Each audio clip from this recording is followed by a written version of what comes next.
예, 학생 여러분 안녕하세요. 최근에 여러분들 진로 발달 탐색 검사 학교에서 검사하셨죠? 자, 그러면 오늘 여러분들 진로 발달 탐색 검사라는 것은 어떤 거고, 그 다음에 이 검사를 여러분 하셨다면 어떻게 봐야 되고, 그 다음에 여기에 따라서 내가 어떻게 했을 때 나의 진로, 꿈을 실현할 수 있는가를 구체적으로 한번 살펴보도록 하겠습니다. 이 검사는 어떤 목적을 가지고 있느냐 하면, 여러분들 이 검사의 목적을 알아야 뭐 할 수 있을까요? 잘 활용할 수 있겠죠. 자, 여러분들 여기 학교에 뭐 때문에 다니죠? 그 다음 우리 공부 뭐 때문에 하죠? 우리 행복하게 살기 위해서 하죠. 그럼 행복하게 산다라는 것은 뭘까요? 이거 학교 공부하는 것도 그 행복하게 살기 위한 하나의 과정이죠. 그러면 우리가 행복하게 살기 위해서는 여러분들이 학교를 졸업하고 내가 일과 직업 세계를 찾아서 내가 그 일과 직업 세계를 하면서 재미있고 그 할 때마다 흥미있고 자신감 있다라면 행복하게 살아갈 수 있을 것이다 라는 거죠. 그러면 그런 일과 직업을 찾아가기 위한 구체적인 우리는 이런 행복 시대에 알맞는 뭐 할 거자 진로 계획에 필요한 정보를 한번 제공해 보자 이 말이에요. 그래서 여러분들이 학교에서 다양한 공부를 배우고 열심히 하고 있는 것도 일과 직업을 찾아서 행복한 삶을 살아가는 게 한 거다. 우리는 이런 행복한 삶이란 것은 뭐냐면 내가 하고 싶은 게 아니고 내가 가장 잘하면서 즐거운 것을 찾는 게 자신의 최대한 잠재 능력을 개발하는 것입니다. 그래서 그 행복 시대에 가장 잘할 수 있고 그 다음에 내가 재미있는 것을 찾아서 한번 살아보자. 그래서 우리가 가고자 하는 교육의 최종 목표가 바로 여러분들이 행복하도록 만들어준 게 우리의 교육 목표라고 할 수 있습니다. 자, 그래서 우리는 이런 행복 시대에 살아가기 위해서는 자신을 잘 이해하고 직업 세계를 잘 이해하고 진로를 계획해서 합리적 의사를 결정하는 게 매우 중요하다. 그래야만이 뭐 하지 않을까? 후회하지 않고 내가 점수에 의해서 하게 된다라면 어떡하냐? 내가 하다 보면 거기에 스트레스를 받게 되고 그다음에 난 이건 재미없어라고 느껴질 수 있다 이 말이죠.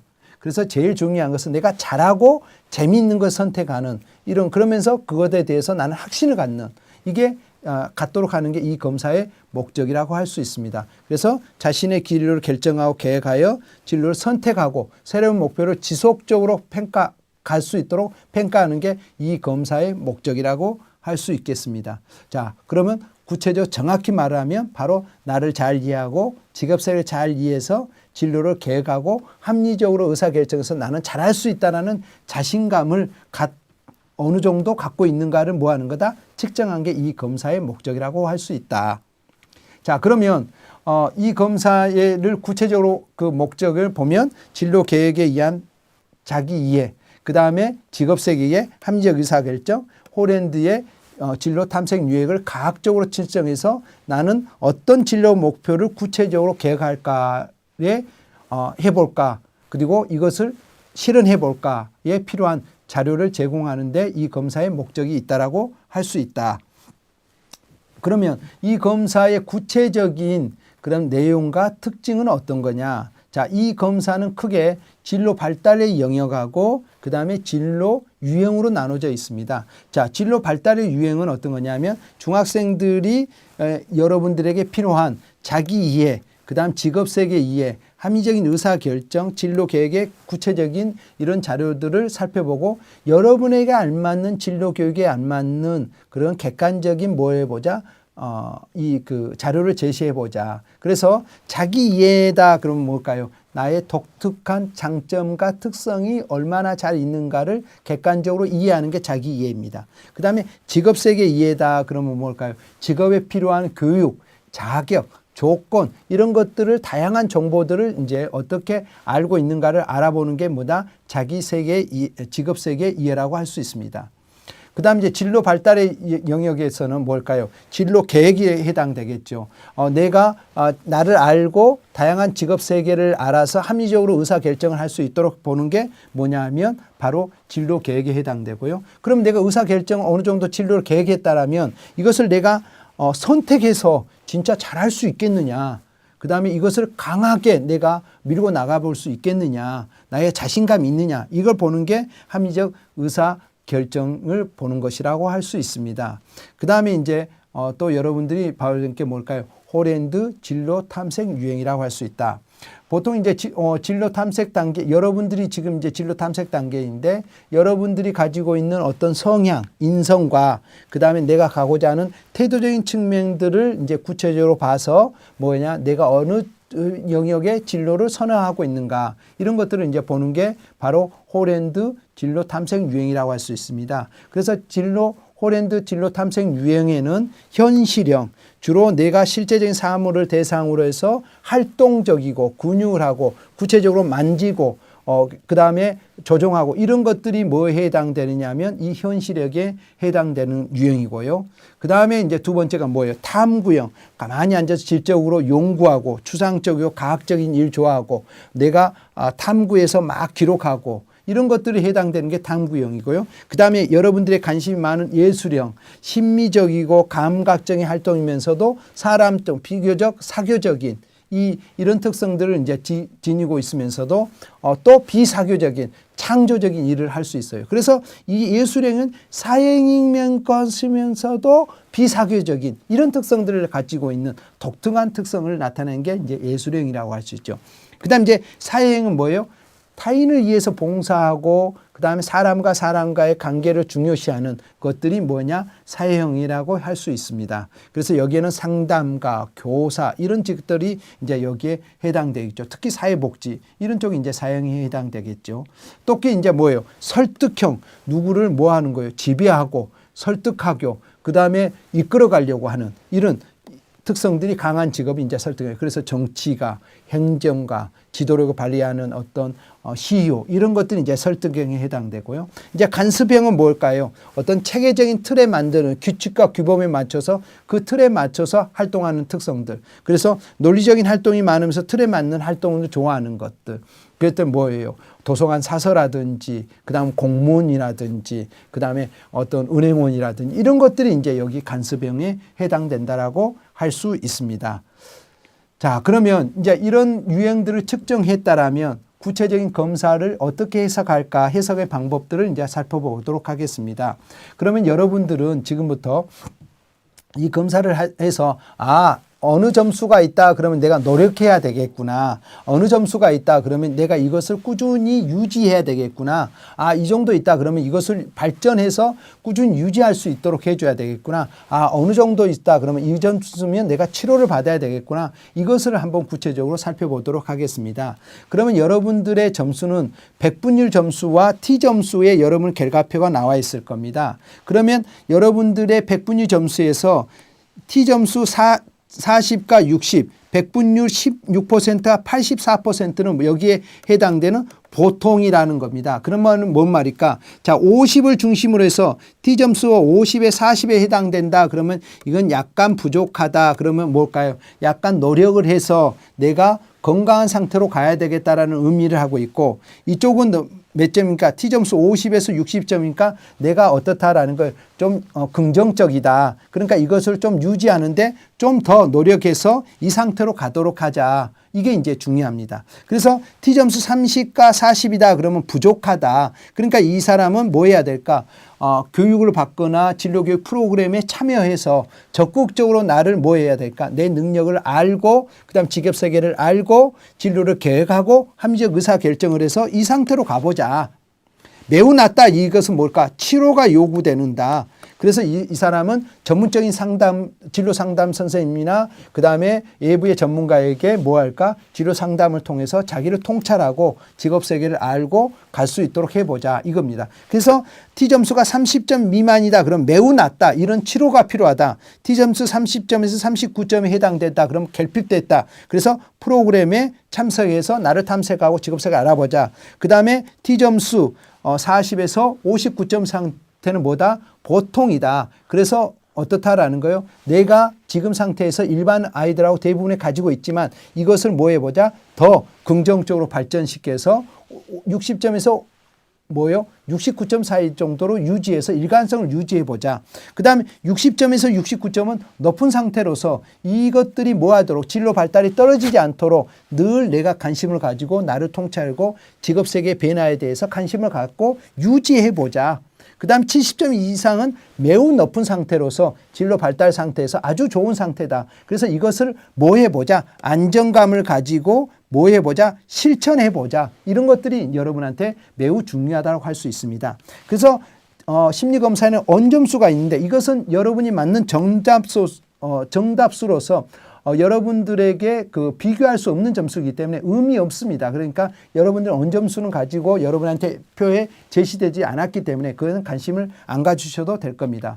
그 다음에 여러분이 관심을 갖는 게 뭐냐? 백분위 점수. 나의 상대적 이치를 나타내는 점수가 뭐다? 백분위 점수라고 할 수 있습니다. 그래서 내가 백분위 점수가 85%다 그러면 나보다 못하는 사람이 100명 중에서 84명이 있고 나보다 잘하는 아이가 15명 있다라고 이해하시면 여러분이 되실 겁니다. 그래서 이 백분위 점수는 내가 어느 이치에 가 있는가를 아는 점수이기 때문에 이걸 가지고 백분위를 비교하려고 하지 마시고 특히 중요한 것은 T점수. 내가 어느 상태에 있었고 이걸 가지고 또래하고 비교되는 점수이기 때문에 아까 말한 것처럼 T점수 40에서 50점 사이에 있느냐, 50에서 60점 사이에 있느냐, 60에서 70점 사이에 있느냐, 70점 이상이냐. 이것에 여러분들이 관심을 가져주시기를 꼭 부탁을 드리겠습니다. 그래서 우리가 T점수는 한산점수, 한척점수라고 해서 표준화 심리검사는 이 T점수를 여러분이 관심을 가지고 있고 그 백분위 점수도 좀 관심을 가져주시고 보시기 바랍니다. 그럼 이제 구체적으로 한번 여러분들의 진로 발달의 결과를 한번 해석해 보죠. 자, 어떤 학생이 자기 이해 점수가 어떻게 됐냐. 그러면 선생님이 아까 지금 뭐라고 그랬어요? 먼저 내 점수가 이 안에 어떻게 들어가 있는가를 한번 살펴봐라. 그래서 40점에 해당된다. 그러면 내가 약간 부족하니까 어떡하라는 거예요? 내가 이 부족하니까 이 점수들은 뭐 해볼라? 성장시켜보자. 그래서 이 점수가 이렇게 가도록 해보자. 그럼 좀 노력해야 되겠죠. 그 다음에 이쪽에 있는 상태들은 뭐냐? 내가 좀 긍정적으로 잘 발달되니까 조금만 노력하면 이 상태로 가겠구나. 그러면 이 상태에 있는 사람들은 내가 진로 발달이 잘 되고 있기 때문에 이것에 대해서 유지해보자. 그 다음에 이걸 실천해보자. 이런 관심이 있고 이쪽은 매우 높기 때문에 이것들을 꾸준히 내가 가질 수 있도록 뭐 해보자. 잘 AVS 변화에 융화해서 실천해보자. 이런 특성을 가져라 이 말이에요. 이쪽에 낮은 사람들은 뭐 하겠어요? 교육 프로그램에 다양하게 뭐 해보자. 내가 참여해보자. 그 다음에 이쪽에 매우 낮은 사람들은 뭐다? 상담가나 전문가를 찾아봐서 내가 나를 통찰해보고 나의 특성을 한번 살펴보자. 그래서 이런 것들을 다 종합해서 나온 게 뭐냐? 발달에 여러분의 진로 발달에 뭘까? 캐리어 디벨롭먼트로 해서 여러분의 발달 지수, 내가 어느 단계에 와 있는가를 알 수 있다. 그래서 자기 이해 능력이 이 아이는 63%, T점수가 63점이니까 60점 이상이 가 있죠. 높은 상태다. 그 다음에 직업세계 이해가 64%, 64점이니까 높은 상태다. 진로 계획도 뭐냐? 62점이니까 높으니까 이쪽은 긍정적으로 잘 돼 있죠. 그러나 이 아이는 의사결정, 이것은 아주 낮다. 이 말은 뭔 말일까? 이쪽에 의사결정이 낮다라는 것은 자신감이 없다. 내가 그쪽으로 가기 위해서 내가 혹시 실패하질까 하니까는 두려움이나 불안감이 많다. 그래서 이 사람은 뭐 할까? 의사결정을 못하고 누구한테 의존하거나 다른 사람이 뭔 말하면 거기에 기가 쫑긋해서 갈 수 있다. 이거예요. 그래서 이런 애들은 지금 의사결정에서 많은 고민을 하니까 이런 상담가를 좀 찾아가서 나에 대한 부분들을 구체적으로 한번 탐색해봐라. 의미고 이 낮은 쪽은 교육 프로그램을 통해서 나를 보고 그 다음에 상호작용을 통해서 이거 직업세계 이해해보는 이런 특성들을 갖는 게 매우 중요하다. 그래서 여러분들이 봤을 때 내 점수가 여기에 들어가 있는지 40에서 50에 들어가 있는지 50에서 60에 들어가 있는지 60에서 70에 들어가 있는지 30에서 40에 들어가 있는지를 뭐라 살펴봐라. 그러면 그 유형에 따라서 선생님이 말한 대로 프로그램에 참여해야 될 건지 치료해야 될 건지 내가 노력해야 될 건지 이걸 유지해야 될 건지 행동을 실천해 봐야 될 것인지가 매우 중요하다라는 것을 여러분한테 같이 살펴보았습니다. 그 다음에 이제 뭐예요? 홀랜드 이론입니다. 홀랜드 이론에서는 뭐냐? 진로 탐색 유형에서는 1등이 어딘가를 찾는 게 제일 중요합니다. 그래서 이 아이는 현실력에 77점 맞고 탐구력에 36점을 맞고 그 다음 예술형에 19점을 맞았어요. 그 다음에 뭐예요? 사회형에 12점을 맞고 설득형에 10점 맞고 간섭형에 12점을 맞았어요. 이 친구는 지금 보니까 현실형이 77점으로 가장 높게 나왔구나. 그러니까 이 친구는 현실형에 알맞다. 그러면 이제 1등이 생겼다라고 해서 무조건 좋아할 게 아니에요. 그러면 어떻게 봐야 되느냐 이거예요. 내가 현실형이 1등이 나왔다 그러면 2등은 꼭 뭐가 나와야 될까요? 옆에 있는 탐구형이 2순위가 나오거나 간습형이 2순위가 나와야 뭐 하냐면 일관성이 있어요. 그러니까 여러분의 결과표를 봐봤더니 현실형이 1등이 나왔는데 사회형이 2등이 나왔다. 그러면 이 아이는 일관성이 없다는 소리예요. 그렇기 때문에 이 결과들은 어떤 거냐면 언제든지 바뀔 수 있다는 의미를 가지고 있습니다. 여러분들. 그래서 내가 뭐냐면 내 상태에 따라서 신념에 따라서 좀 달라진다라는 겁니다. 그래서 그 친구는 자기를 이해할 수 있는 기회들을 좀 갖는 게 중요해요. 그 다음에 또 1등이 내가 현실형 1등이 나왔다. 그러면 2순위하고 1등하고 차이가 10점 이상이 나타났을 때 뭐냐면 차별성이 있다는 소리예요. 아, 나는 현실형에 이렇게 가겠다. 그래서 이 일관성과 차별성이 있을 때 내가 뭐가 가지고 있다? 정체감이 있다. 나는 현실형이다라고 뭐 할 수 있다? 얘기할 수 있다라는 의미입니다. 그래서 여러분이 점수를 볼 때 1등이 어디냐? 그러면 2등이 또 어디냐? 그 다음 1등과 2등의 점수 차이가 10점 이상이 나느냐? 난다 그러면 나는 현실형이야. 그런데 현실형 10점이 차이가 안 나고 여기 70점 맞고 탐구형이 66점 났다. 그러면 이것도 지금도 뭐 한다는 거예요? 내가 현실형으로 갈 건지 탐구형으로 갈 건지를 뭐 하고 있다라는 거예요? 지금 갈등하고 있다 이 말이죠. 그 차이예요. 그러니까 뭐 하니까 더 나를 이해할 수 있는 기회를 보고 직업세계에 대해서 더 탐색을 해봐야 되겠죠. 그 의미를 가지고 있습니다. 그래서 혹시 여러분들이 유형에서 이 두 가지가 이것을 비워보고 아, 내 점수가 어떤가 봐봐라. 그래서 이 학생 같은 경우는 지금 현실형이 77점이고 나머지 탐구형은 2등이 나왔는데 뭐 30점대이니까 아주 차별성과 독특성을 다 가지고 있고 일관성을 가지고 있기 때문에 이 아이는 아, 나는 현실형이라고 얘기할 수 있다라고 볼 수 있습니다. 자, 여러분들 검사 해석하는 방법 이해되셨나요? 다시 한번 얘기했지만 1등과 2등, 그 다음에 2등과 1등의 차이가 몇 점인지 이걸 잘 기억하시기 바랍니다. 자, 그러면 이 검사는 여러분들이 이제 어떻게 활용할 거냐? 그러면 첫째는 뭐 할까요? 나의 목표를 설정하고 그걸 구체적인 자료를 제시하는데 목표를 가지고 있습니다. 그리고 여러분들이 진로 계획은 매우 중요합니다. 그래서 특히 여러분들의 자기 이해 능력이 낮은 아이들은 다양한 심리검사나 전문가하고 상담을 통해서 자기를 먼저 잘 이해하는 게 문제입니다. 그래서 자기 이해가 되고 그 다음에 뭐가 될까요? 자기를 수용해야 목표를 가지고 갈 수 있습니다. 그래서 진로를 계획하는 데 있어서 가장 먼저 우선돼야 될 게 뭘까요? 자기를 이해하는 것이다. 그러면 이제 자기를 이해하게 되면 합리적으로 진로를 목표를 이제 설정했다라면 뭐 할까요? 자신감 있이 뭐 할까요? 행동하고 실천하는 게 가장 중요합니다.